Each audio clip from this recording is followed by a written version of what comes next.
Girls लोग एक और जो ये बीक होता है ना, गुस्सा, आजकल की लड़कियां ना बड़ी बिखिया जाती हैं, ऐसे देखेंगे ऐसे करते हैं। बताइए, भगवान अगर कहीं ऐसे ही रह के छोड़ दिया तो दिक्कतें हो जाएगा। तो ऐसा बीख मत किया कीजिए। जिंदगी में जो इंसान अपनी जुबान पे कंट्रोल कर लिया ना कि हमको क्या बोलना है, और गुस्सा पे कंट्रोल कर लिया ना, पूरी दुनिया को जीत सकता है।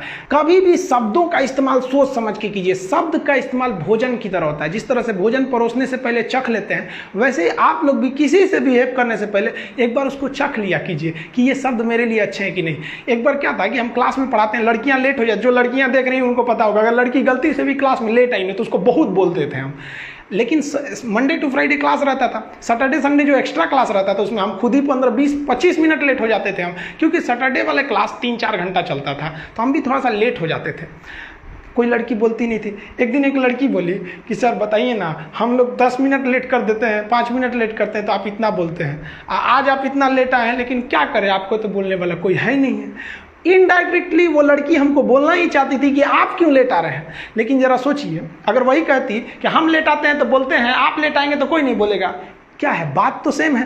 लेकिन इतना बेहतरीन ढंग से बोली ना कि हमको खुद ही रियलाइज हो गया। हम कहें कि तू हमको सिखा रही है, हंसी मजाक में ख़त्म हो गया यहाँ चीज़ को। तो ये अगर आपको बोलने का तरीका आ गया ना, तो आप किसी को डांट भी दीजिएगा तो उसको समझ में नहीं आएगा कि जो हमको डांट रहा था, रियली में तो हमको डांटिए रही थी वो, लेकिन कितना घुमा के डांटी।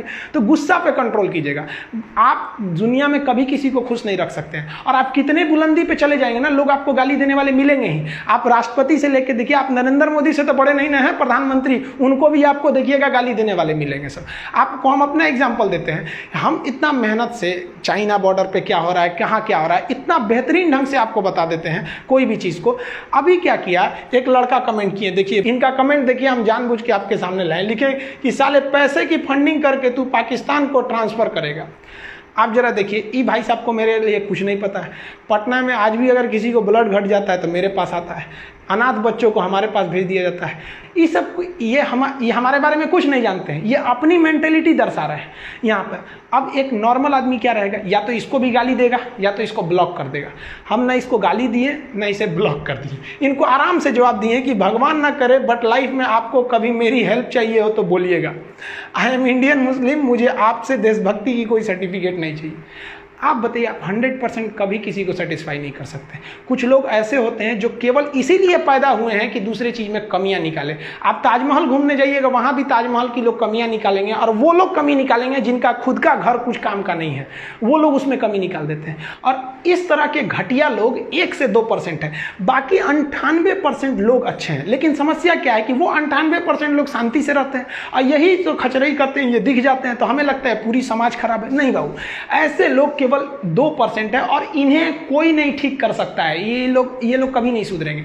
तो ये हम हर जगह मिलेंगे, गांव में मिलेंगे, शहर में भी मिलेंगे, हर रिलीजन्स में ऐसे मिलेंगे। तो आपको ना बात करने का तहजीब होना चाहिए। जिस दिन आपको अपनी बुराई सहने की आदत हो जाए, आपको तकलीफ सुनने की आदत हो जाए, जिस दिन आपको कोई गाली दे और आपको गुस्सा ना आ जाए, याद रखिएगा उस दिन आप बड़े हो गए हैं।